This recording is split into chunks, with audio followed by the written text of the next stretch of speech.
Good morning. Welcome everyone for our first meeting for the new budget year. We'll go ahead and do some introductions. I'll start with Mr. Shaw. Chuck Shaw, representing Karen Brill. Karen Marcus, representing Barbara McQuinn. Sherry Brown, representing Erica Whitfield. Heather Frederick, the committee liaison. Leanne Evans, District Treasurer. Carmen Campbell, Marsha Andrews appointee. And then on video, we have Miss Andrews. Miss Andrews, did you want to say something? Yes, good morning, everyone, and welcome. And I am the board rep for the Budget Committee. It's my pleasure to be here this morning. Thank you very much for joining us to our first meeting. I'm excited. Thank you. And then we also have two principal representatives. We have Dr. Armas, who's the high school representative, and Ms. Buckman, who's the elementary representative.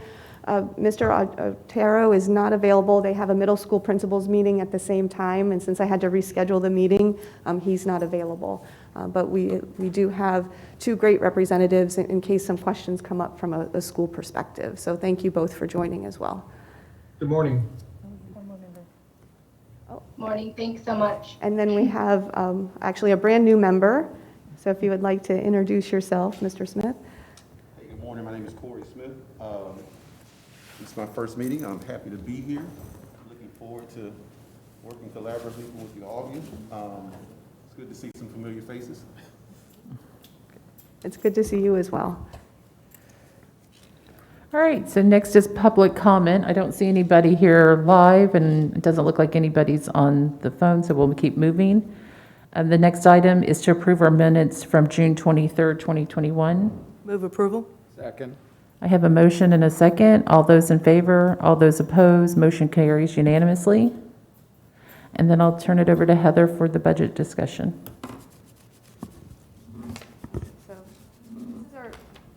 This is our kickoff meeting for the FY23 budget development cycle. And unfortunately, we don't have a lot of information from the state right now. So the legislative session starts early every even year. So it did start January 11th, but we still don't have any of the runs from the House or the Senate. So we are going to have more of a generic overview. We do have the proposed budget from the governor, and we do believe that the House and Senate proposals will align, pretty closely with the governor's proposal. So we're going to start with that. Also give a brief update of the FY22 budget. That also, we have a lot of unknowns at this time, which is unusual. We normally have what we call the third calculation, which is the finalization from the state of our actual enrollment from the October survey period. That has not been released yet, and it's never been this late before that it hasn't been released by the state. And so we need that final information for me to determine, where our actual revenue stands, because the scholarships from the increase in the scholarship program that was approved by the legislature in the prior year, where they expanded that voucher program, there was a significant increase in the scholarships over and above what we had budgeted. And so our revenue is going to be significantly adjusted for FY22. And so that will impact what our actual reserve ends up being. So I'm going to need that information before I can actually give you the true update of where we stand for FY22. And then I'm going to give an overview of just understanding our district budget. We have a $4 billion district budget. Over $2 billion of that is in the operating fund, and a significant portion of that is people and allocations for schools. So we are limited in what we can do and how we can spend our money at the district. And so it's just walking through our budget and just understanding, how much the electricity and utility costs are, what percentage of our budget that comprises, how much schools comprise of our total budget.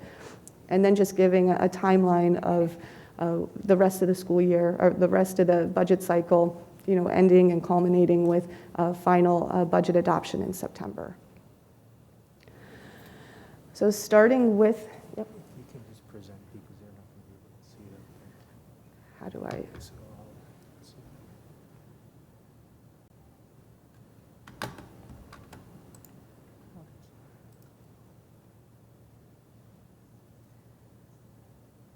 Just hold on. So we want to make sure that those of you who are virtually can see what I'm presenting. So we're just working on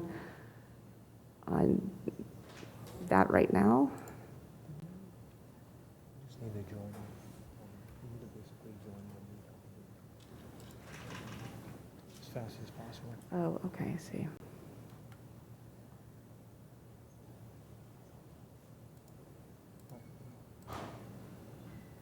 Yeah, that would be. You can-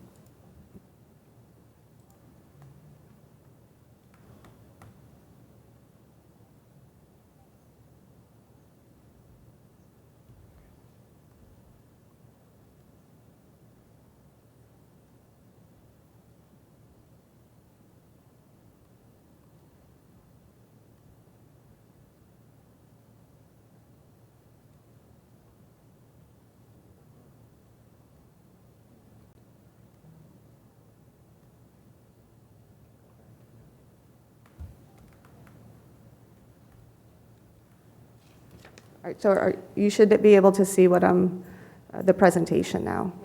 Okay. All right, so starting with our economic outlook for the state, it's extremely positive.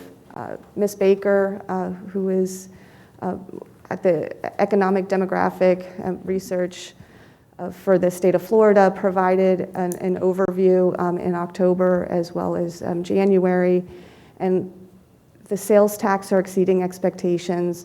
So we're significantly, our state revenues are significantly and continue to significantly exceed the projections. So this is the first time that we can actually be positive, that we've gotten a positive review from her to say, looking out over the next 3 years, there isn't any shortfall in the state budget. What we need to be concerned about is the same issue, what the state has to be concerned about is the same issue that we need to be concerned about, is a lot of those are related to non-recurring dollars. So when the state is looking all these additional funds that they're getting, they do have to be strategic in how they're going to spend those funds because they are non-recurring. The state is putting a significant amount of money in their reserves, and that's why we have to be very cognizant, and the state has to be very cognizant that they're not putting those funds in actually recurring revenue streams. So in looking at the housing market, a lot of, let's see. One way that the state looks at the state of the housing market in the state of Florida is looking at the stamp, document stamp collections. And you can see that where we are in 2021 actually exceeded where we were in the height, prior to the Great Recession. And so our property values have more than overtaken where we were back in 2006, back in the height. And so property values remain to be strong. There was the new release of the certified school taxable values with the increase of 7% statewide, 7.62%, and in Palm Beach County, 7.42%.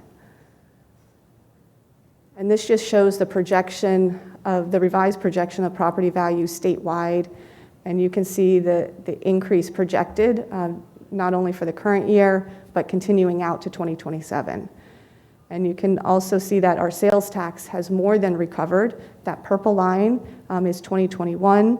The green line is 2020. So you can see that dip when we had the shutdown that would have been in March, April of 2020. And you can see for pre-COVID would be 2019 and 2018. So we are more than exceeding those pre-COVID sales tax revenue generation. A lot of that has to do with the Wayfair bill, the passage of the Wayfair bill, so collecting additional sales tax related to that, but also one-time funds from what people were saving during the pandemic period. So we have a lot of people that still have a lot of savings built up, and so there's a lot of non-recurring, what Amy Baker from EDR is saying, there's still not a lot of non-recurring spending that is going on that is also helping to inflate that sales tax number. So they do expect it to slightly go back to normal levels in future periods. And the reason why local property taxes and sales tax are so important are those are the two primary revenue streams for school FEFP funding in the state of Florida. Population growth is also important in what we're looking at, and you can see that, you know, our population growth does continue to be still in those that are highest in those that are 60 plus, but we still have growth in the younger population projected as well. And, you know, 15% of the gains are those in ages of 0 to 17. Heather, a quick question. The legislature is considering the governor's proposal that would do additional funding for support personnel and stuff. Have you all got any initial reactions that in the event that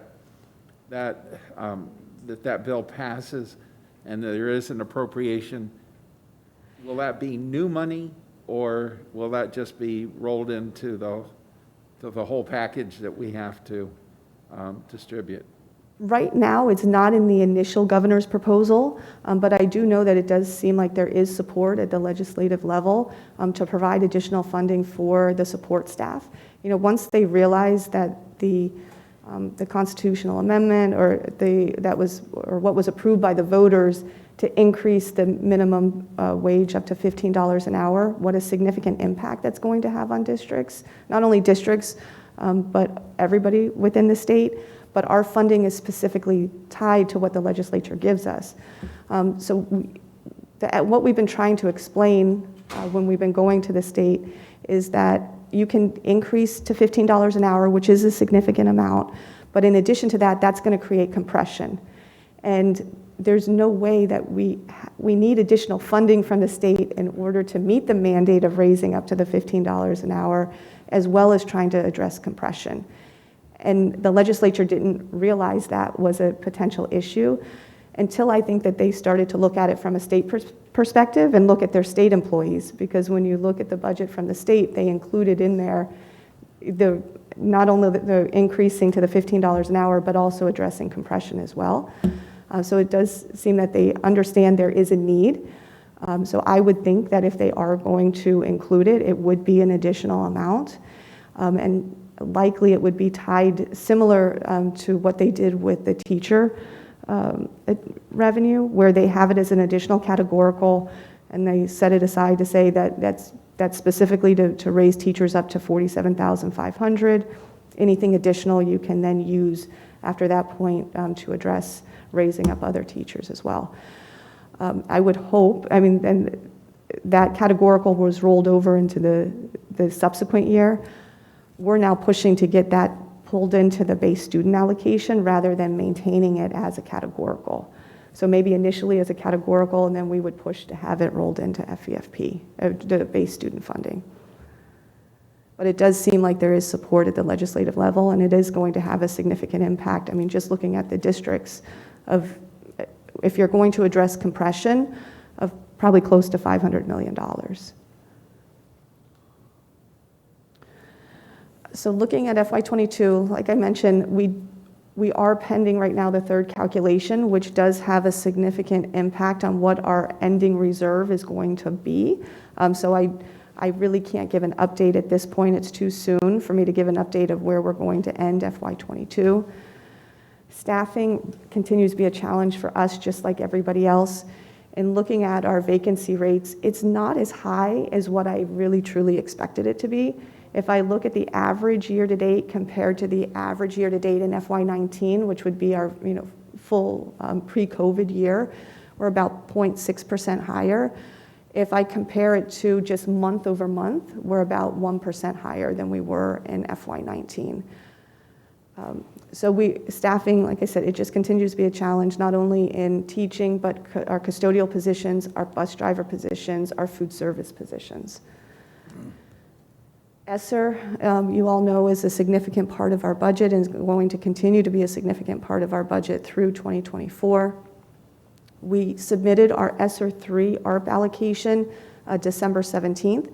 We are still waiting for approval from the Department of Education. So we have in our FY22 budget a total of $182 million of ESSER funds included in our budget, and that includes count day adjustments. And what those count day adjustments are is that our enrollment, we know, declined after the shutdown of schools. And so we had hopes that the enrollment was going to increase. So we didn't adjust, if you remember, we didn't fully adjust staffing to enrollment. We were using a step-down approach.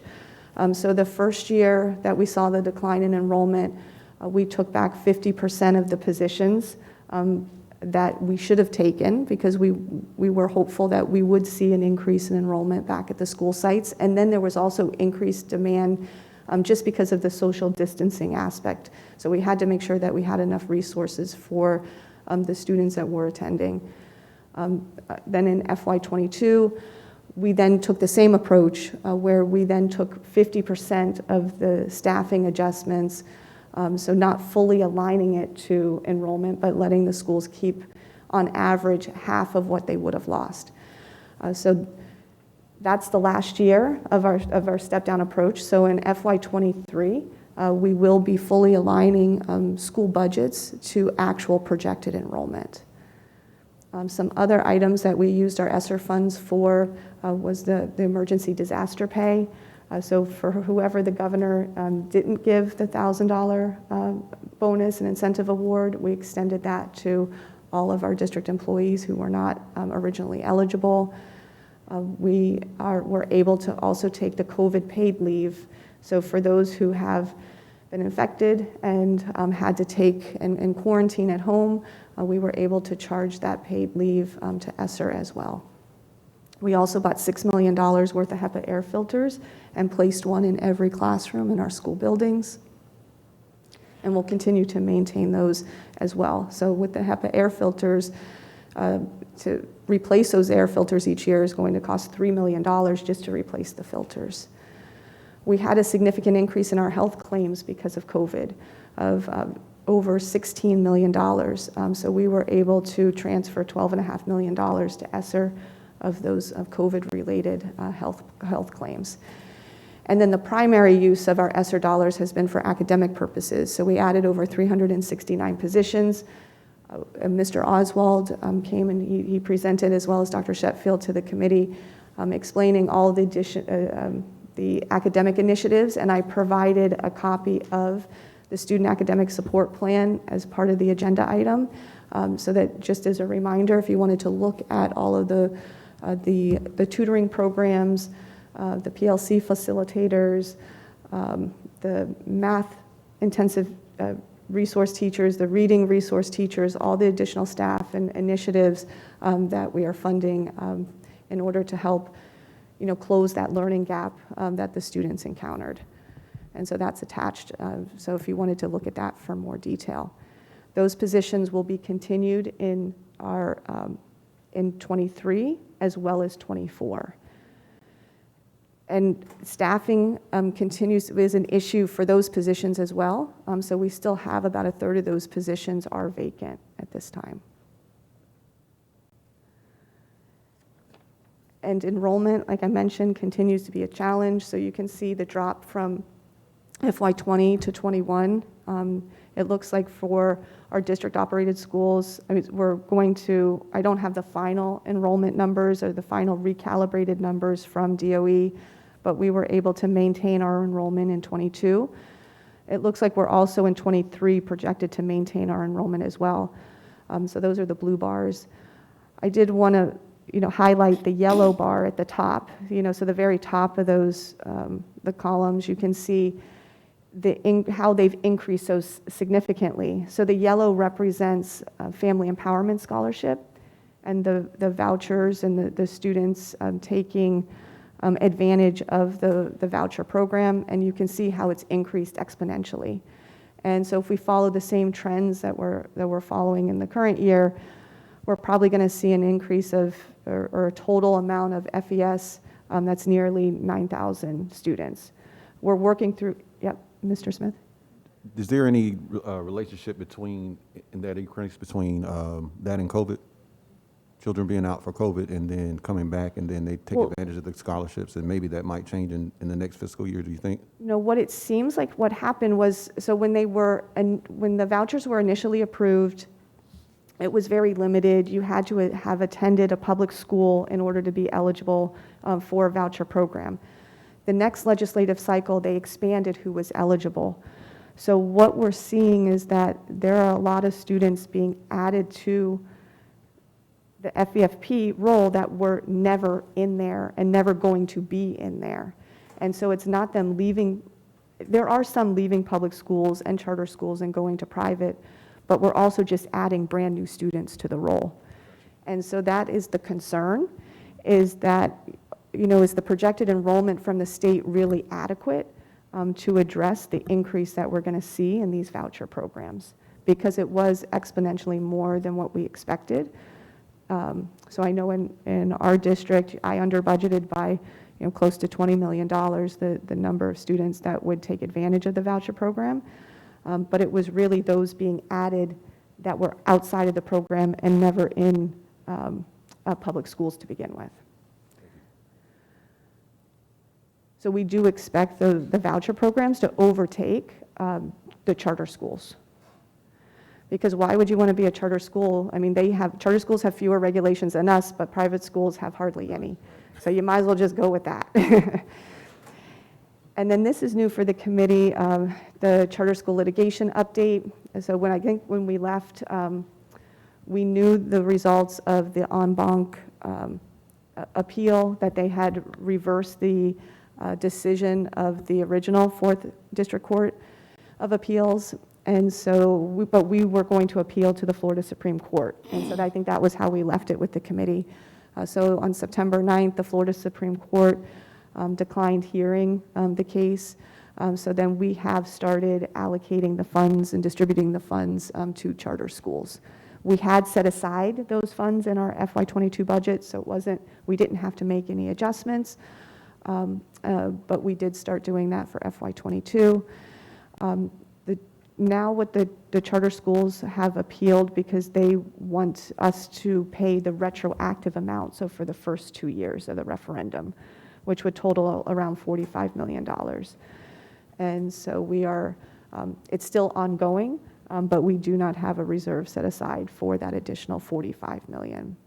And we do believe that sovereign immunity and other factors apply that would not require us to spend those funds. So we continue to fight. This is still not over yet. So in looking at our FY23 board priorities, we had our first board. Heather, can I say something? Yes. I'm sorry, I don't know what protocol is, but just before you leave FY22, just to hear principal's perspective on those vacancies and those ESSER positions. Vacancies may only be, up 1%, but I can tell you that the people that we're hiring aren't as highly qualified as we would like to see, right? Positions have to be filled. So we're finding that a lot of times, you're settling a little bit more than you might have in previous years. I know, I've been now principal 16 years, and I can tell you that the quality of the resume isn't what it used to be, 15 years ago. And so positions have to be filled, though. You can't have classes uncovered and those kind of things. So just, even though, the vacancies are up by not that much, the fact remains is that we still would love to see more qualified and some better candidates coming through. As far as those ESSER positions, I can tell you as a Title I principal, those things are great. They're gold. I thought that was a great decision on your part and the superintendent's part to turn that money into positions. We use them for graduation and for some of our struggling students. As a Title I school, I received 6 positions, and really we're using them, and I think that they're very valuable. I can tell you that non-Title I schools that didn't get it wish they would have gotten more some of those positions. So Title I principal, a non-Title I principal probably would like to see some of that go their way. If I, truly representing all principals. But from my end, those are great positions. I thought superintendent did a great job of making the decision to use those funds that way. Well, thank you for that. And I know Dr. Sheffield and Mr. Oswald, they did several presentations last budget development cycle, going over all the different initiatives that they had put in place. And And so what we did do, they did tier all the positions, so the positions were allocated to schools based on need. And so for those schools that didn't receive positions, they are still receiving funds. So they are receiving tutoring dollars. And I know Dr. Sheffield just implemented a 24/7 tutoring program, which is an online access, and it's for secondary students. And it's the technology they have it's really amazing to be able to look at, we can monitor the usage and by grade level, by time of day, and I don't know if there's anything you would like to mention about that. Well, that tutorial program, what that is that's a company called the Paper Company, and they are, I was actually fortunate enough to be on that RFP and committee, and they, what it is that they provide 24/7, 365 days out of the year tutoring for students. And it works, we already have a tile in the students' portal where the kids know how to operate it. They go on they open up their laptops, they can go to their portal, they hit that tile, it takes them to their website, and then from there, the student can choose whatever subject they want, doesn't matter what it is. Anything from calculus to music theory, whatever course we have on our schedules. And the kid can go in there, and it's only chat. There's no video or no audio, but they go in there, they chat, and they'll have a tutor that can take them through. The tutoring is really good. We have access as administrators. We have access to all the transcripts, and the tutors do a really nice job. We've already started seeing that, and this really, to me, is a game changer. I think it's a great idea to go this route. Not only can students receive tutorial help at any time. So 10 o'clock at night, you're working on a chemistry problem and you need some help, you can go right there and get it. But also, teachers can now begin to use this in the classroom. And so what I think we're gonna be seeing, and I hope to see some really innovative things, but I can see right now a teacher opening up, and wanting to work with a small group, and the other students, instead of having to work on some idle worksheet or do nothing or just read or whatever, read something that maybe they don't want to, the teacher can then have them log in and get with the tutor. And so we can really begin to personalize this and do some small group work. So it really is a great thing that we're doing by going to this. I think it's a game changer for how we can help our students at all times, and can also change how we operate in the classroom in some ways. So it's really a good program, and we're really excited about that. Yeah, so having the ESSER dollars has been exciting because those are really the only funds that we have available, new funds, and it's a significant amount of funds we've had available. So it's the first time that on the academic side, they can come up with an initiative, an exciting new program, and we actually had the money to be able to fund it. And so it's not going to last forever, but it's been nice to be able to give the academic side, truly what they need, and it's then the ability to be innovative and try new things that we wouldn't be able to do if we didn't have this funding available. So I don't know if Dr. Sheffield, you wanted to mention anything, to add anything? No, I think Dr. Amos did a great job in regards to the new initiative that we are trying. I'm actually digging deeper now to see if we are targeting some of our most challenging and vulnerable areas. And as I'm doing that, that is a concern for me. So that is something that I would work with, our school leaders, principal supervisors, and so forth on. But to go back to the ESSER positions, as I walked in with, I'm sorry for being tardy, but I was there with middle school principals because they have their division meeting going on now as well. As it pertains to those ESSER positions, and I think I did walk into where we talked about the intent, and the intent of those positions and utilizing those ESSER dollars was all about the building the pedagogy, instructional pedagogy along with our teachers, so that when these dollars are taken away, the foundation can remain standing, because many times when we go and we just put things into place and you're pulling back, everything just collapses. So we're looking to have that impact in terms of working with our teachers and providing them that support, which in turn going to, of course, benefit our students, not just the teachers. But in terms of filling those positions, and I do hear the concern of Dr. Amos, one thing that we do know is that when we released those positions last year, as we were working through building out the SAS plan over a 3 to 5 year period, that it was late getting those positions out. So what we're hoping is that for those ESSA positions that were not filled, where schools had difficulty filling them, because of teacher shortages, not just here in Palm Beach County or here in the state, but it's a national shortage, that they will utilize this time now as we're in the budgetary cycle and beginning to hire for school year 23, that they will utilize this time now to where they're advertising and recruiting for those positions that they were not able to fill last year, because we do have a substantial number of those ESSA positions that were allocated that were not filled for this upcoming year to that point. And I do know that, even though I'm looking at the numbers in terms of the vacancies, and I know when I say the number isn't large, it has a significant impact at the school. 1% is still 1%. I mean, that's a significant amount. And then also all the teachers that are on leave as well, and us not having, it's the substitute pool is much more limited than it was in the past. So it has been a very challenging year for the school sites to have the appropriate coverage that they need and adequate coverage that they need for the students. So they've been doing an outstanding job in an extremely challenging year. Heather, can I ask, are we working with like the community colleges and state colleges to encourage kids to go into teaching so that pool gets larger down the road? Because I think that's what we're going to have to do. I think we're going to have to create a whole new generation of teachers. So I'm sure you have an active relationship with Well, we still do have that relationship, and of course that is with, out of HR, to where they continue to work with FAU, Palm Beach State, Nova Southeastern, just the various universities. Some of, Florida A&M, I know is one of them as well.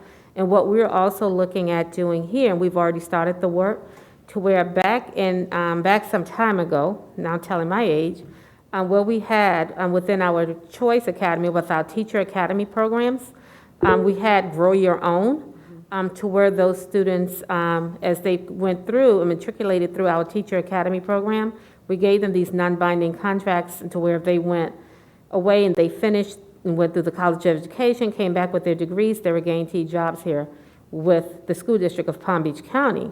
And it's been very successful. So we are right now revamping growing our own program to bringing it back to encourage more of our students here, taking advantage of the work that we're doing within our various schools. Do you have to be a part of that magnet? Because my grandson is a senior and he wants to be a teacher, which I think is great. But I don't think that is available to him. He's, because he's not in the magnet for teaching. So I just don't know if it's something that every school offers. No, it's not something that every school does not have the early childhood or, our Teacher Academy program, and thus far, they all do not.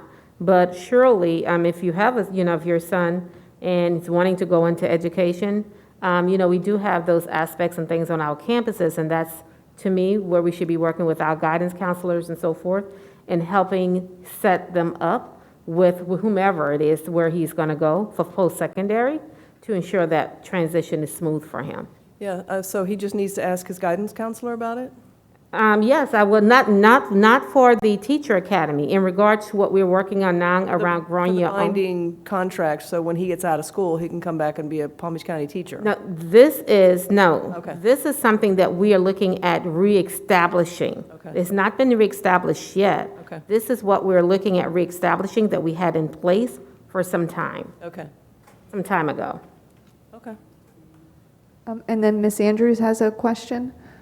Well, just to follow up, that we know that with recruiting, there are peak times for recruiting. FY23 will be much better, because when you start looking at graduates, they're gone based on this pandemic. They're available in the spring, in May and June, and then in December, and after that, the quality does fall down.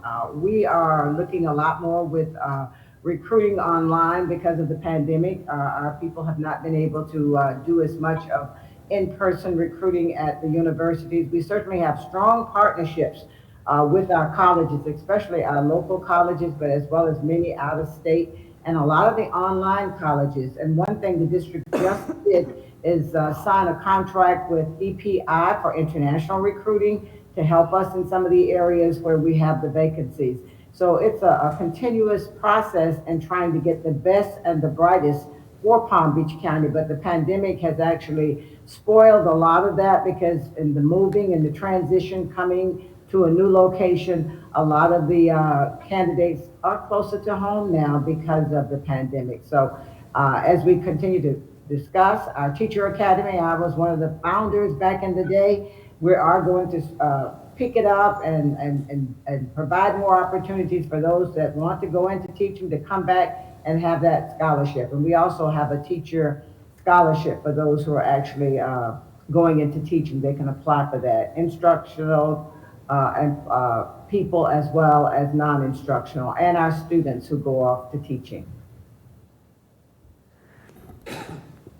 And as a follow-up to what Ms. Andrews said is, the best candidates are available earlier in the year. So we've made an effort over the past several years to move up the release of our school budgets. So we'll be releasing our school budgets by February 21st, in an effort to try to help to have, so the principals have the information they need in order to hire as soon as possible and early in the school year.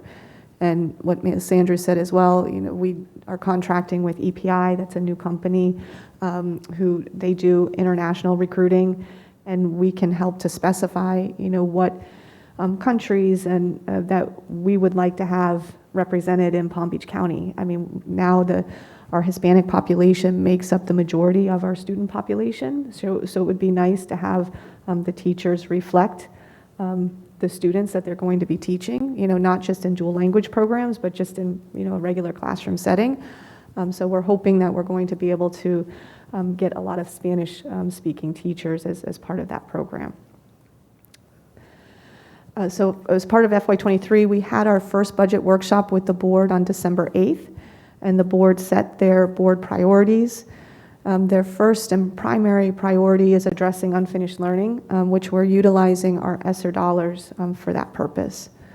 We always need to ensure that we're complying with the local, state, and federal regulations, maintaining our facilities. We're going to get a little bit into capital, but we're not going to get into too much detail in capital because our next board workshop on February 2nd, the board would be setting their priorities on capital at that time. And we need to make sure that we maintain reserves, and we're very strategic in all the non-recurring funding that we have right now. So we built up and increased our fund balance by over $100 million, but the majority of that is really one-time non-recurring funds. So we have to be careful how those funds are utilized. This is just an overview of the ESSER dollars. We're going to be receiving $600 million in ESSER funds over a 4-year period. So in FY23, we're looking at spending approximately $160 million, possibly more depending on if any money carries over from, how much money carries over from FY22. Like I said, we're still pending approval from DOE on SR3. We expect to have that within the next 2 weeks. But what we're doing with our SR3 funds, we're really just continuing the initiatives that we had in SR2. And the focus of and the principles of the ESSER funding is the safe operation of schools.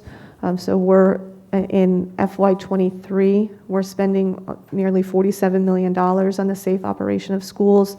It's $237 million when you look at it over all 4 years. Unfinished learning initiative, we have $86 million budgeted in FY23. Over that 4-year period, it represents $230 million. So the bulk of our funding, a significant amount of it is going to unfinished learning. And looking at the board priority 1, the safe operation of schools, that also includes the employee disaster pay. We don't have that included in the unfinished learning. That component is included in the safe operation of schools. So the amount really going to teachers and those types of initiatives is even more than the $230 million.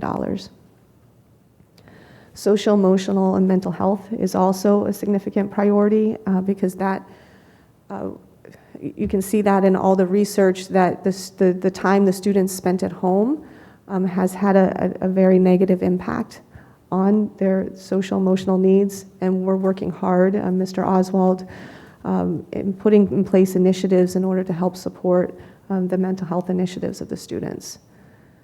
So we've added additional positions. We're also continuing to try to locate those students that were considered missing, that never came back after schools reopened. We're working on initiatives that are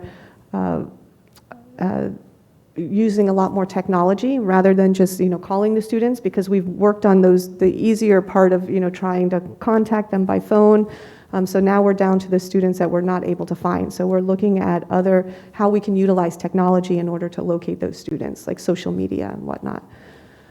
For technology, we don't have any money budgeted for technology in FY23.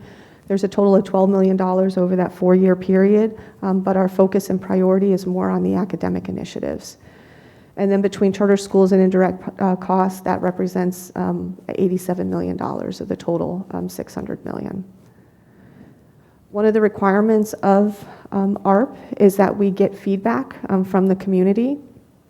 And so our public constituents have been very vocal, and so we have had representatives come to the board meetings to speak.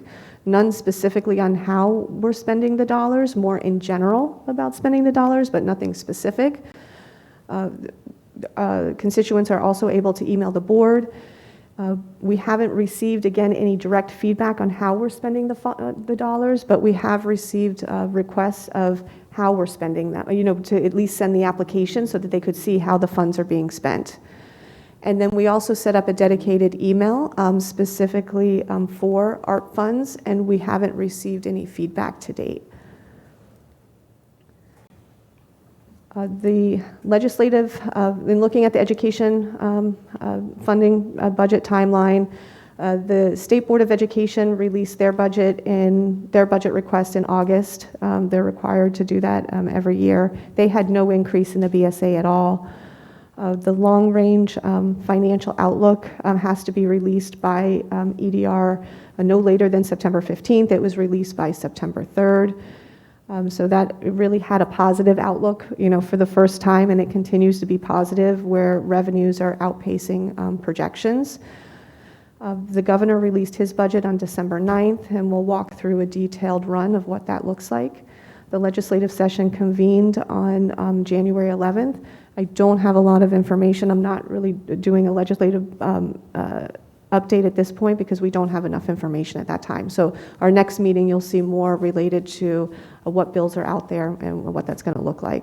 And the session ends on March 11th. So when I presented at the budget workshop back in December, this was all I had available from the governor at the time. There was no detailed run of what the budget looked like. It was just this pretty little chart that was provided. So at least now we have the actual detail. So with the governor's proposal, it looked like our enrollment was going to increase by 6,000 students. Looking at row 1, looking at row 3, the BSA is increasing by $124.25 per student. When you take into consideration our district cost differential, that's $129 per student. I expect our district cost differential will change, and we'll see that when the House and Senate proposals are released. The governor's proposal has nothing, again, set aside for school recognition. That was something that was taken away last year when they, or 2 years ago, when they funded the increase in the teacher compensation up to $47,500. That was one of the ways they were able to fund it. The proposal does continue to fund the increase in the teacher compensation to $47,500. That is the line, let me see which row that is. It's row 16. So the Florida classroom teacher compensation. That is the funding that was maintained, as well as a $3.3 million increase in funding for that. Our district was able to increase to the $47,500 on the first year that we received the funding. So the supplemental funding we receive each year, we are able to then give raises to all teachers. Although to give a 1% raise to teachers is about $10 million, so that would represent, less than a 1% raise to the teachers. The local tax roll, the certified tax roll at the time the governor's proposal was released, had an increase of $12.7 billion. Since then, with the certification that came out on January 6th, it's actually going to increase even further to $252 billion, which represents a 7.42% increase over the prior year. So that's a significant increase in property taxes. And we'll be able to see that impact within our discretionary funding. And then I also highlighted rows 33 through 35, and that's the enrollment. The enrollment, when we look at our enrollment district-wide, it includes charter schools, district-operated schools, charter schools, McKay, FES, and Gardner is now part of FES. And so making sure that since it is early in the process, it is harder to trend out what the increases are going to be in FES and McKay because we just don't have the history with it. So my estimation right now is about 10,000 will be our increase, our 4,200 student increase. The bulk of the increase in our students will fall within the FES voucher program. I do expect charter schools to grow and districts-operated schools to remain pretty flat, a slight increase of about 350 students. We haven't actually done our forecast with the state. With the late release of the third calculation. The third calculation is what the state uses as a starting point for what our enrollment is going to look like for FY23. So since that process was delayed at the state, our forecasting of our enrollment at the district level has been delayed as well. So we're going to be working on that next week. And I do anticipate that we will be disagreeing with what the state is projecting for us for FES, and we're going to push for a higher amount because we want to make sure that whatever enrollment whatever enrollment is built, projected enrollment is built into the FEFP for the House and Senate runs, truly reflects what the enrollment is going to be, because otherwise we're going to look at a prorated holdback for the next school year, and that will also increase what our net district funding is. So that's why I can't give you a forecast right now of what FY23 is, because we don't have the House and Senate proposals. I don't really know what the enrollment is going to be, and there could be adjustments there, and that will impact what our net district funding is going to be. In terms of our school budgets, we're not looking to make any changes in our school budgets this year. The only changes, we're going to be aligning enrollment to projected enrollment, or aligning staffing to projected enrollment. With departments, we don't anticipate having any changes with department budgets either. And then the other unknowns are known. We know there's going to be an increase in the FRS rate. Looking at the governor's proposal, it could potentially be up to a $12 million increase. So we're waiting to get something more definitive from the legislature of what the rate increases are going to look like. But the governor was proposing a higher rate increase for the investment plan participants, which is what would be what is causing the increase to be $12 million. The increase in the FRS rate that we had in the current year was about $8 million. And what the state is doing is they had an actuarial analysis of our plan. It is underfunded, and so each year they're increasing the rate, they're phasing in increases to the rate so that we can bring it to an amount where they feel more comfortable to have it at a funded status. Keeping in mind our pension program, our state program is one of the most well-funded programs across the nation. So So they're trying to improve it even more, which is good because at one point, I'm going to need it, so I want to make sure that it is a well-funded program. But it is hard absorbing these rate increases each year if they're not going to be funded. Our FPL, I'm sure all of you saw that in the paper, that FPL received the approval to increase their rates. I know that there have been some challenges to that, but if those rate increases do take effect, it will be an increase of $6 million next year for the school district.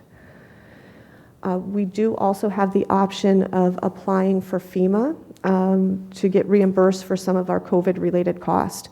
When we initially applied last year, we were denied, but now FEMA has reopened and they're giving us the opportunity to apply for some reimbursements or for some COVID-related costs.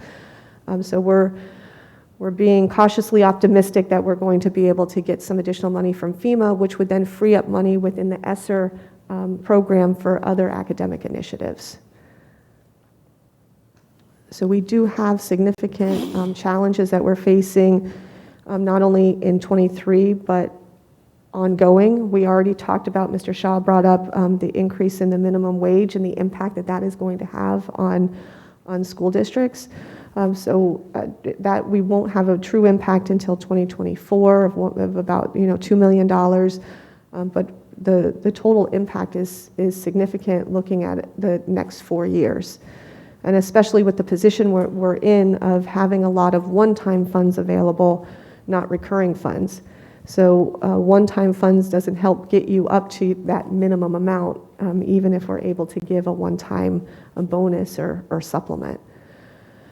We're also looking at renewal of our operating millage, our 1 mil operating millage, which in '23 is estimated to generate over $200 million, $225 million. So we will have to go back out to the voters in November for renewal of that 1 mil referendum.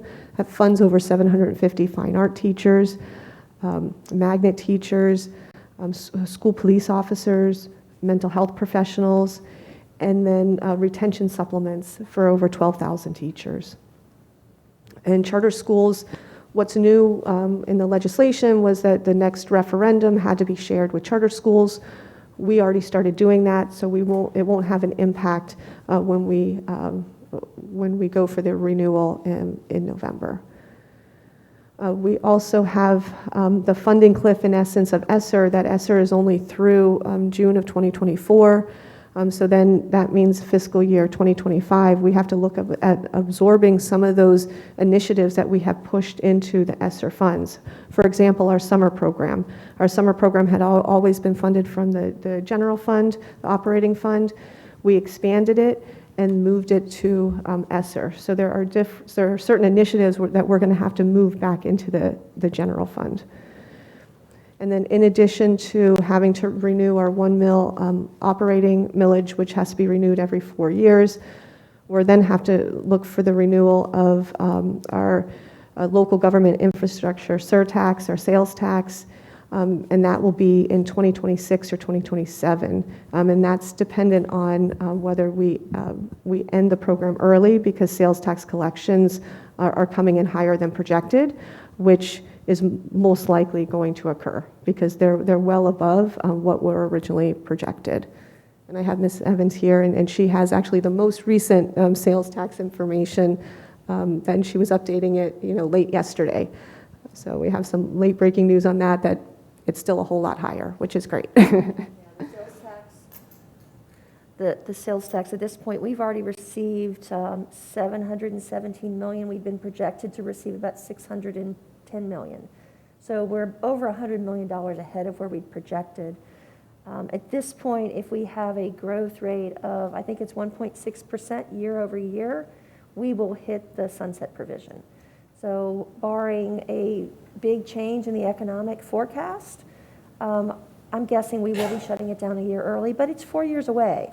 And if you'd asked me 4 years ago where we'd be at today, I would have been very wrong. So where we'll be at, we just have to monitor that. Those projections are updated every month as revenues come in. But we are looking, and if nothing changes, we probably will be sunsetting early. That's why this has 26 or 27. But the revenues coming in early are great. We were able to expedite a lot of projects. We moved a lot of things up when we did the capital plan last year, and we may do that again this year. I told the ISOC Sales Tax Oversight Committee that this is a one-time shift of moving a lot of things up based on revenues. We may be doing that again, so they may have another long list of changes to do when we do the budget this year. But yeah, revenues are coming in well in advance, and our construction department is working hard to get all the projects done as quickly as they can. Heather, have you indicated to the county that you're interested in being a part of a renewal, if it goes back to the public, to extend it? For the penny sales tax? Yes, the surtax. We have not had those discussions yet. But do you think the school board is interested in continuing that? I would, That's a discussion. We're going to be bringing that up to the board and in general, giving them an update on the sales tax next week. I would just think that if it is something you want to do, you ought to let them know sooner than later, because there's all sorts of conversations about other things going on. yeah, we do, yeah, there are. There's yeah. a sense that y'all may not be interested in it, so not from... At a staff level, we have had those discussions. Okay. I don't know that it's gone to the level of the superintendent or board talking with senior staff and the county commission, but at staff level, we have had those discussions. Yep, and we do, yeah, there have been lots of discussions of different proposals on the county side. And so we are, as a district, very dependent on these funds. They represent a significant amount of the budget, especially on the capital side, the sales tax. We've had such an increase in the construction costs and just, the demands, the ongoing demands we've had with the deferred maintenance. It has been a significant benefit to our district, and it would be difficult if it wasn't something that we were going to continue. Like I said, I heard it from on the top, so not administrative-wise, so you might want to start letting people know that you are interested. Okay, I so expect that may come up during the board workshop Wednesday. We'll have to see how the conversation with the board goes. yeah, so we will definitely have those discussions internally to make sure that they are had at the appropriate levels. No, just So, to, yeah, I was surprised when I heard it, because I was like, why would they do that? But, okay. yeah. So thank you for that. Thank you for Heather, that. in fact, I think Karen's point is so important. Maybe one of the recommendations that this committee can make today is to request that that item be put on the board workshop so that it is included as a discussion item. Okay, to make sure that it's actually addressed with the board. Okay, yep, we can do that.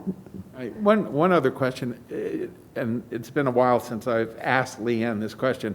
Where are we on refinancing some of our existing obligations?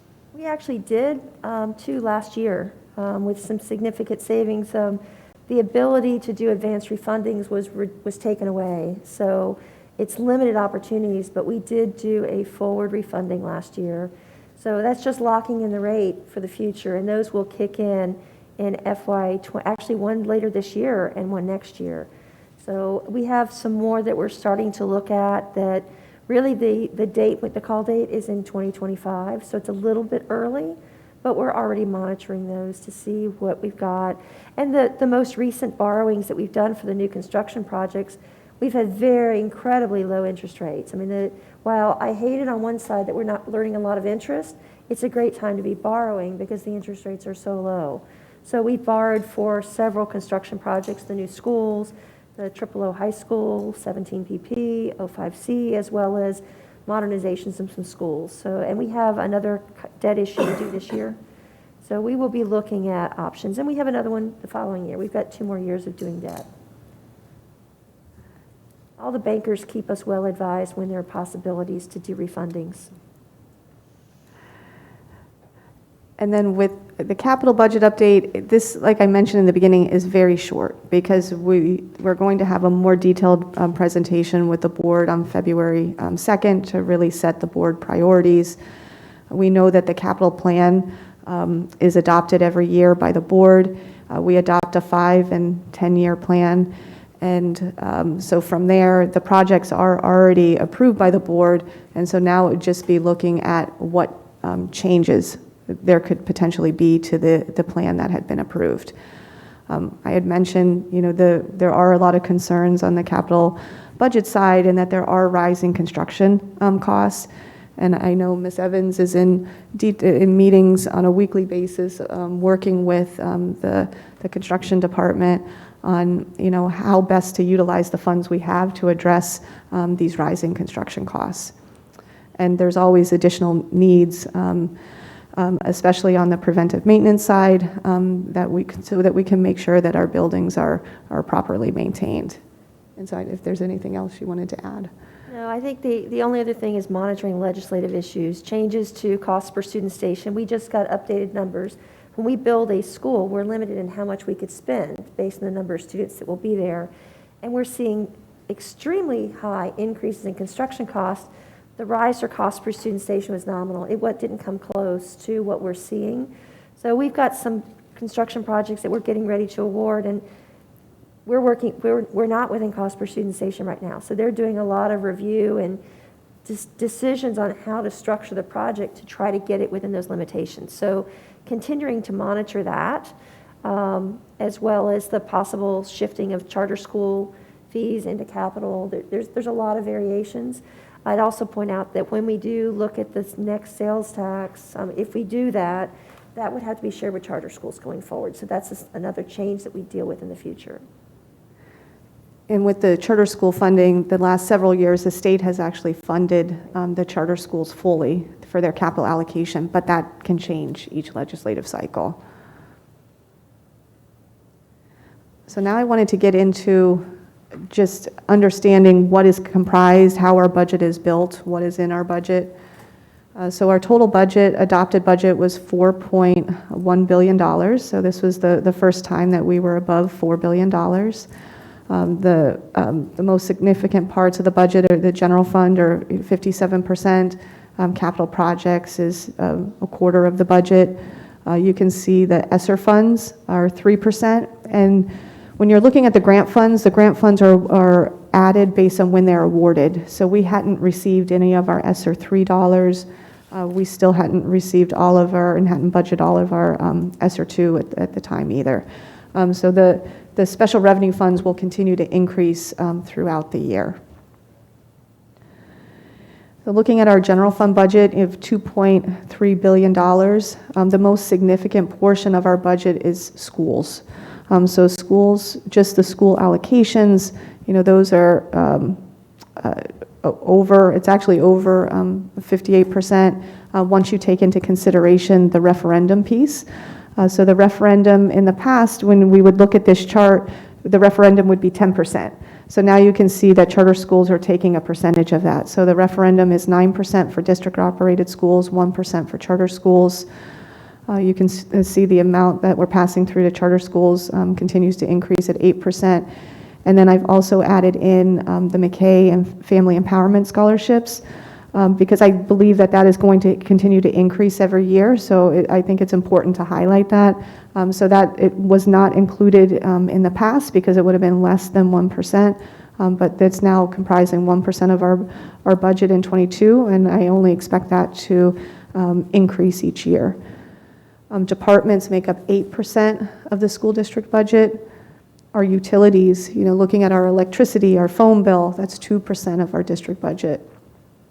The maintenance transfer, there's this, we transfer over 5%.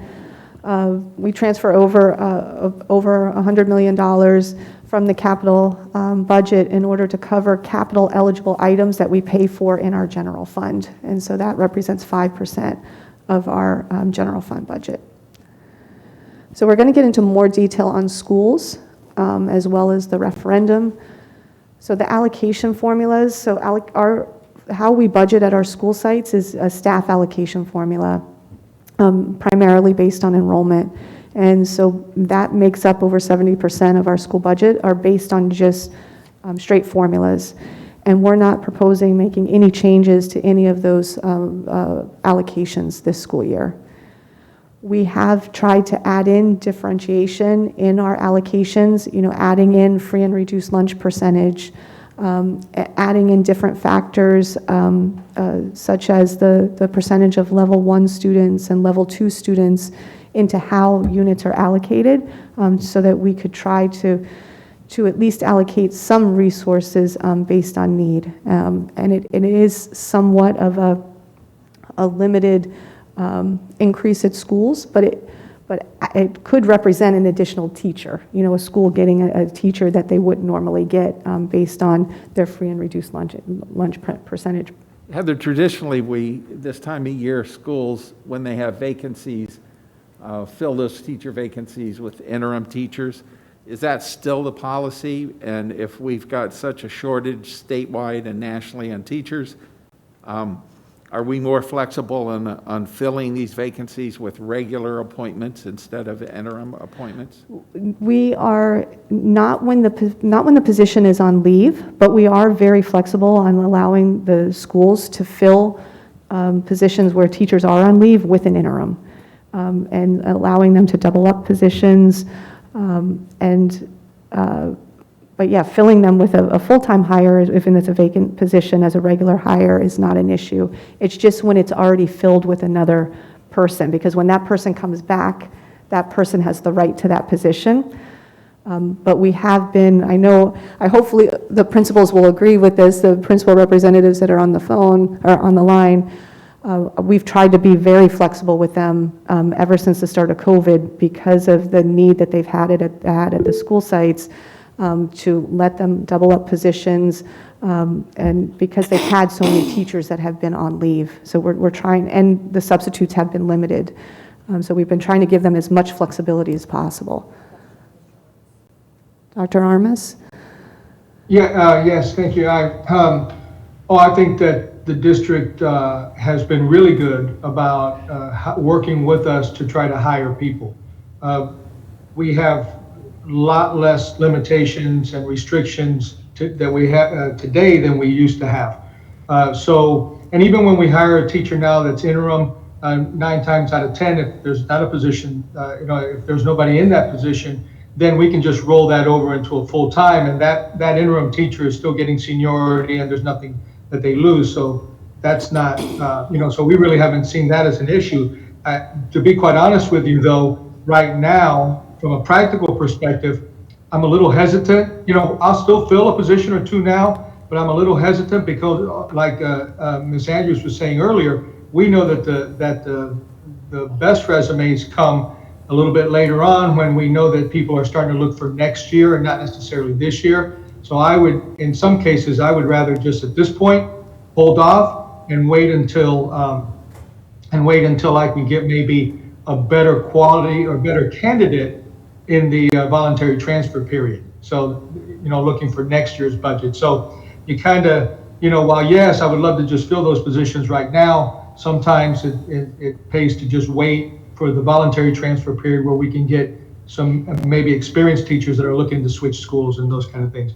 But overall, the district has been really good about how they've changed. Like Heather said, the budget being released earlier, a month earlier than it used to be, that helps us because it gets us more competitive when teachers are looking to go to, when teachers maybe are coming from Broward or other districts. It makes us more competitive when we can get out there early and try to get them. So all in all, the district really, the hiring process is certainly better than what it used to be. And so I already touched on this, that we do have differentiate when we use free and reduced lunch percentage when we're rounding up to the next teacher, because when we're doing a calculation based on enrollment, it's never going to calculate out to an even number. So it's always going to be, in this example, the school is generating 11.01 teachers. Well, you can't have a 0.1 teacher. So we have to decide how we're going to round up or round down. And so that's where we incorporate free and reduced lunch percentage.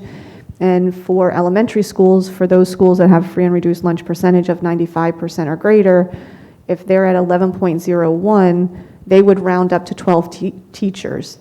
A school that has only 50% free and reduced lunch, they would round down to 11 teachers if they had 11.01. They wouldn't round up to 12 teachers until it calculates out to 11.25. Yep, Ms. Buckman? Hi, good morning. I just wanted to say, and just, continuing to take into account, I think Jesus said it earlier, so I didn't, want to harp on it, but I think one of the things we have to be very mindful of, having come from a very high Title I school, percentage Title I, now being in a different category, across the board for our Title I students and our non-title, we're seeing huge gaps. And although we appreciate the ESSER funds that came through for tutoring, our teachers are tired. We are struggling, the non-title schools, really getting those teachers to stay an extra couple hours. So, you know, and our title schools got a lot of those additional resources, a lot of extra. You know, we've got those gaps. We still got one SAI teacher in the building. Most non-title schools do not have a learning team facilitator. We're just kind of keeping that in mind as we look at, you know, our numbers within our buildings, and just taking that into consideration. I think is going to be really important as we move forward, especially with those non-title schools that are starting to see those gaps that we're really seeing, and thinking that through when we're looking at those allocations for the schools. And so I know that what Dr. Shetfield had mentioned, since we do have a lot of the ESSER positions have been unfunded, you know, that means there's going to be lapsed salary within the ESSER grant funds. So whatever funds end up being available, and like I said, even possibly with the FEMA dollars, if we're able to get some extra reimbursements from FEMA, that would free up some of those ESSER funds as well. So any funds that are freed up are going to be reinvested back into academic initiatives. And so we will definitely take the input from the principals and when we're developing those new programs. Thank you, Ms. Frederick. And to that point, and thank you, Pam, and I also want to remind them, because as you talked about, as it pertains with the summer programming, which a large chunk of that is coming from our ESSER dollars in mitigating these instructional losses. As she indicated, the gaps are huge. And I'm just going to, you know, for this group, let them know what we've done to encourage voice of our principals, our assistant principals, and our leaders, those that have been involved in the work that we're doing, particularly around the summer, because we are running a robust program, is to utilize the survey that is out there to provide us the feedback. So for those changes that you feel that need to be made, because it did not have the kind of impact that we thought that it would have had on your campuses with your teachers or with your students, we need to receive those feedback now as we're beginning to plan for this upcoming summer. And then, so also another way we try to differentiate within the allocation is at count day. I have to project out and say, this is what our enrollment is as of today, as of the 11th day of school. I have to project out till October to say, what do I think our enrollment is going to be by October, and have there will be some additional positions that I know have to be allocated back to schools. In the past, it used to be done strictly by the numbers, by the budget department. We would decide where those positions would be allocated, which schools would receive those positions. We shifted about 4 years ago to what we call a composite score, a weighted score, which takes into consideration the grade of the school, the percentage of level 1s and level 2s, so those are the lowest performing students within a school. In addition to free and reduced lunch percentage, their school grade, and other components. We then, take the number of units that would be allocated out, and then we allocate them to the regions based on that weighted formula. And then it's up to the regions to determine how those units are going to be allocated to the schools, so that they can take in a need component as part of that allocation. And then Ms. Andrews, you have a question? Yeah, just to follow up, I would be remiss in not mentioning this.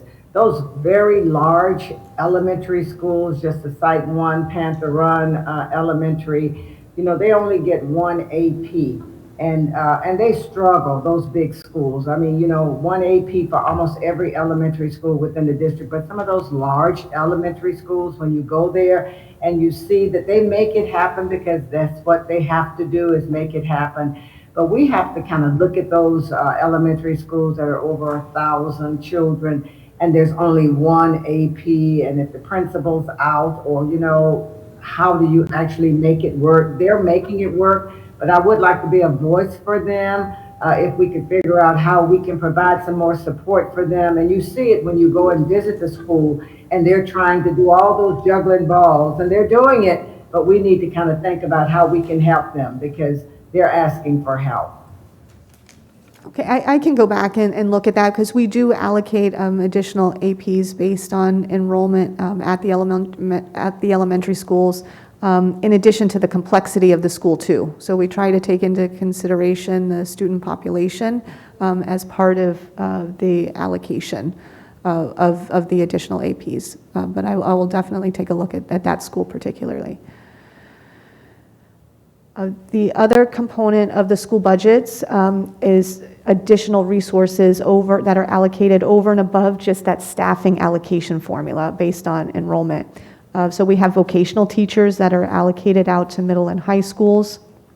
High schools also have additional career education teachers funded through the referendum. We also have our Choice Magnet program, so that's over and above the school's staffing allocation formula. Our summer program in the past used to run between $2.5 to $5 million. Ever since COVID, we have expanded that program. Dr. Sheffield has worked to expand that program, and that program has been running between $10 and $15 million each year. So this past year is about $10 million, and that's fully funded by ESSER. Once ESSER goes away, we'll have to determine, what programs we're going to continue because it's going to have to be reabsorbed back into the general fund. And then we have additional other miscellaneous programs where in the past we were trying to reduce the number of substitutes that were being utilized by the school. Well, now the schools, honestly, it's difficult for them to even find a substitute.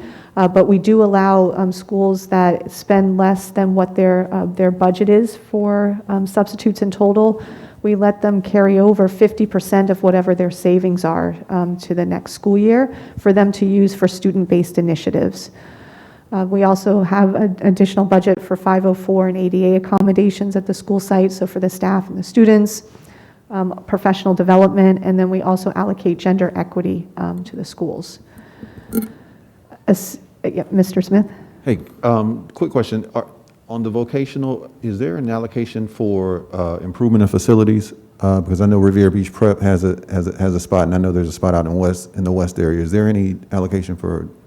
So that would be handled as part of the capital budget, not part of the operating budget. Okay. And is Riviera Beach Prep one of the? Riviera Beach Prep Riviera Beach Prep is scheduled to receive some facility renewal funds.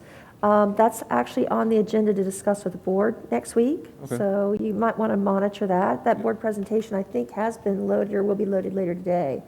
But we can talk about that. We need to hear from the board because we've made some recommendations regarding that school. Okay. Thank you.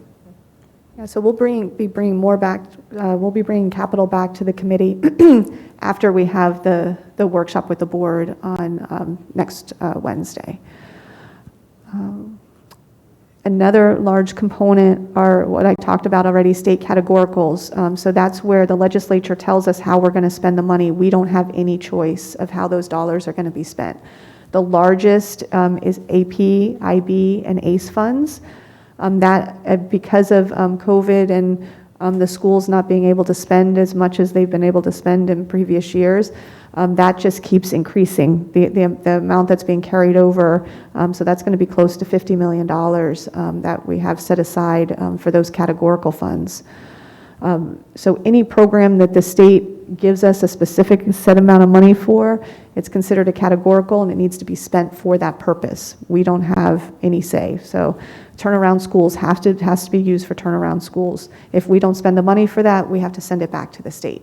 So we have to report to the state each year on each of the categoricals, the amount of money we received, the amount we spent, and we either have to carry it over if the program is going to continue, or we have to actually send the money back.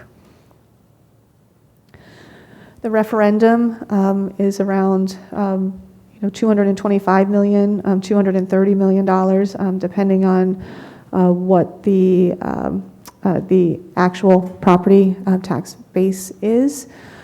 Our referendum is now split with charter school. There's a proportional share that's being allocated to charter schools. So we have $213 million in eligible expenses in district-operated schools. $24 million is currently being allocated to charter schools.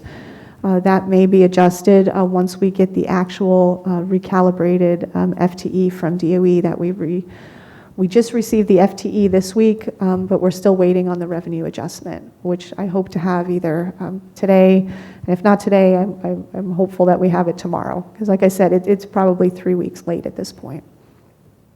But the referendum funds a significant amount, over 750 fine art teachers, as well as school police officers and mental health professionals. We have a mental health professional at each of our district schools. So next, getting into special revenue fund. So we have, when you're looking at special revenue fund, that's the chart on the left. You can see that ESSER is 46%, represents 46%. Title I, Title II, Title III, and Title IV are 28% of our special revenue fund. IDEA, is for our ESE students, is 16% of the special revenue fund. And then the other piece of the pie, 10% of other, I broke that out. So that's comprised of a lot of different grants, several federal grants, 31% are just over 20 different federal grants. And then with the local other, that 13% is comprised of 60 small local grants that we received. I did want to highlight Pew. That's 2% of the grant funding that we receive. And it's likely that the Pew funding will be going away in the upcoming years. We've been very fortunate to receive that funding. It's a lot of small dollar grants to schools. It provides them the opportunity to provide additional reading initiatives and books, and they've been very supportive of the district. So we've been very fortunate to have received that funding over the past several years, but it does look like we won't be receiving it in the upcoming years, whether it's in FY23 or 24. That funding is potentially going to be a loss to the district. Do you know why? I think they're changing the foundation as to, I can't give you a specific answer as to why. So is it specific to this school district or just their whole formula? I can't actually answer the question. Ms. Andrews? Yes, thank you so much. And we just received quite a bit of funding with grants from Pew at our last board meeting for adoption. And if this is going to be the case that we may no longer have them, if Heather, if you could actually work with Mr. Burke, we need to do something special for them. They have been truly one of our best supporters in helping our children with literacy and all of the areas where we've needed help. They have come forth, and if something's getting ready to happen with them, we have to celebrate them. They have just actually been awesome for our students. They have been, and we have brought them before the board once before to just thank them for all the funding that they have given us over the past several years. And it has been an amazing partnership that we've had with them, and so I will look into more. I know there is a specific, I'm certain there is a specific reason why, and I'll be able to provide that. I can send it out to the committee as a response. Is it the local family here that you work with, or is it the big foundation? It should be. I know that we work with Louise Grant. Okay. Is who we've been working with, and I think she may be moving. I don't know. Yeah, so that's who we've been working with. Okay. And I'm not the main contact with that, and so I will reach out, and then I'll send out a communication to the committee on that. Thank you. But Ms. Andrews is right. I mean, they are to be celebrated for what they've done for the district. The amount of money that they've given the district, how they've been able to help the schools, it's really been, unbelievable. And we're extremely thankful and grateful for everything they've done. Project Ignite, that's a new grant, the LSI, so it's related to teacher training, teacher recruiting, so that's been a big initiative. So it's newer. It's going to be over the next couple years, so that will help with recruiting teachers. The 21st Century grant, that's for our after-school programs. So that represents, that's almost $10 million. And that has been a great program at a lot of our elementary schools, providing additional after-school opportunities for the students. And so we do try to, a lot of our grants are really differentiated based on need. And I know Ms. Buckman mentioned that a lot of the Title I schools receive significant resources. So there's also UNISIG grant, which is also targeted to specific schools based on performance. IDEA is for our ESE students. So our IDEA program, that's about $45 million, and we know that that supports our ESE students.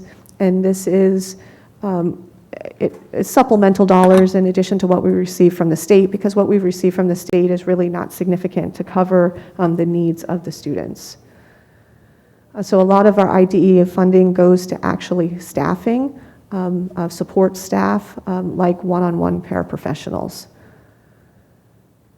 I mean, this just it goes through all the different ways of how our funding is spent through professional development. And like I said, a lot of it is spent on staffing. Did you have, Mr. Smith? I'm sorry, but I'm a parent of a IDA student, and he gets door-to-door bus service. Does the money that you just described include bus services? Or does that come out of the general fund for buses in general? Because that comes out of the general fund for busing in general. Okay. And we do receive additional, a higher reimbursement rate for students that are eligible for ESE funding, but it has to be actually in their IEP as a need of the student. Right. And so there are very few students that actually qualify for the additional funding, but that doesn't necessarily mean we're not providing the service. But we might not get the additional funding from DOE through the transportation categorical. I was just wondering where the bucket came from. Yep, so that would be general fund from the transportation categorical, which actually doesn't fund our regular students. It funds about half, half about what it actually costs us to transport a regular kid. That seems a story that they don't really pay us enough for anything. So Title I is $50 million, and Title I is based on the needs of the students. There was a statute change, I believe it was 2 years ago, where we had to allocate the majority of the funds out to the schools. In the past, we used to hold a lot of the Title I funds here at the district centrally, and we would do a lot of district programs with the Title I funds. There was a legislative mandate, which I wasn't even sure, it didn't even, at the time seem that it was illegal, that it was dictating how we would spend our Title I funds. So it was mandating that we spend at least, I think we have the percent here, but it's almost 80% of the funds or more we have to actually allocate out to the school sites. And a lot of the purpose for doing that was related to charter schools and making sure charter schools were receiving their proportionate share of the title funds. We also have Title I migrant, so that's relating to supporting migrant students. So this goes through all the school-based supports we provide, district supports that we provide for migrant students. Title II Part A, this is related to recruiting and professional development. So that's around $7 million. Title III, this is in addition to the migrant grant, we also receive Title III money that specifically for English language learners. So this outlines our school-based and district support. So we also have immigrant funding for Title III. So a lot of it, we spend it on software. You can see we spend it on professional development in these grants. We have Title IV. So Title IV, the state has really been pushing more school-based programs. So they really liked an initiative that we had with expanding global education and dual language in certain schools. That was very popular. So When DOE, when we apply for these funds, even though they're entitlement dollars, meaning we're eligible for them just based on the students that we have, we still have to send in an application and a budget. And so DOE does provide a lot of input into whatever budgets and programs and proposals we submit. I talked about the 21st Century Grants, so this lists all the different 21st Century schools offering the after-school program. So we had our first board workshop on December 8th. This is our kickoff today of our Budget Advisory Committee meeting. We're going to have several more board workshops and committee meetings. The Budget Advisory Committee meetings will fall prior to the board workshop, so that you would be able to give your committee members any input prior to the budget workshop. You have to keep in mind the budget workshop has to be limited to much fewer slides. We're limited to about 15 minutes of time. Sometimes it is longer, but we need to respect the time of the board, and there's usually a lot of different presentations on the same day. So we are more limited on time. So we use the Budget Advisory Committee to present more of the detailed information. And depending on the timing, though, sometimes the information is going to be very similar if the DOE is late or the legislative session is late in getting us the information. At times, it's going to be very similar. But we did swap the setup of the meetings this year where the Budget Advisory Committees will precede the budget workshops. So we do have the next Budget Advisory Committee is on March 3rd. We'll have another one on May 19th. And it will be easier for me to just go to the agenda so that I can go over each of them. But the tentative adoption is on August 3rd, which is a little late this year. We normally do it in July, but just the way the calendar falls, tentative adoption will be on August 3rd, which is the actual last day that it can occur. It couldn't be any later than that based on trim. And final budget adoption will be on September 7th. So let me get back to the agenda.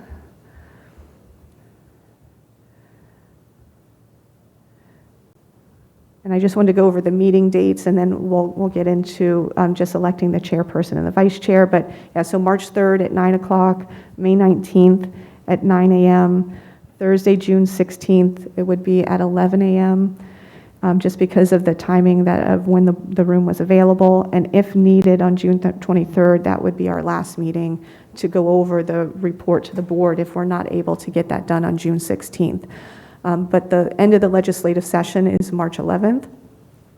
So by March 3rd, hopefully we should have enough information by then to be able to have a better idea as to where we stand from a legislative perspective, as long as they're not going to go into a special session. So are there any other questions? It was good since you were asking questions throughout the presentation.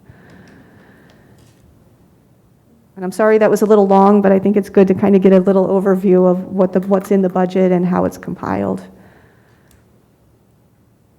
All right. So then, You want to handle the chair? yes, so then I will do that. So our next item is the selection of the chair and vice chair. So board policy 1.09 requires the committees to select a chair and vice chair at the first meeting after the start of the school year. We will start with the selection of the chair. An advisory committee member selected by the committee members can serve for 4 consecutive years. The current chair, Ms. Sherry Brown, has served for 3 terms, so she is eligible to serve for 1 more. I would nominate Sherry Brown to be our chair.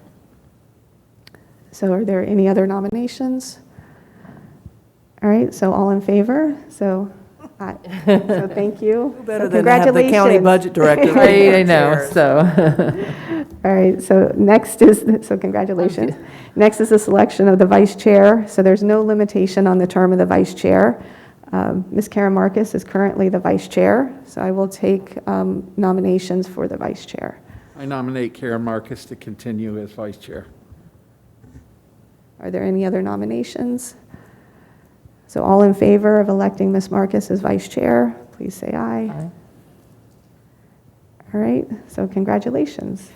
That's such hard work with Sherry here. I think I've got a rhythm now with it, it takes a couple. And it really is really nice to have the budget director for the county sitting here, so sharing of information and things like that, I think it's great. And, we've worked together as we're a little team over here. We pick up the phone quite a bit and call each other and say, what are you seeing with this? What is that? So it's a good relationship from this point too, so. Yeah, it has been very helpful, especially when looking at the sales tax and Right. yeah, all the different referendums that we're involved in as well. Right.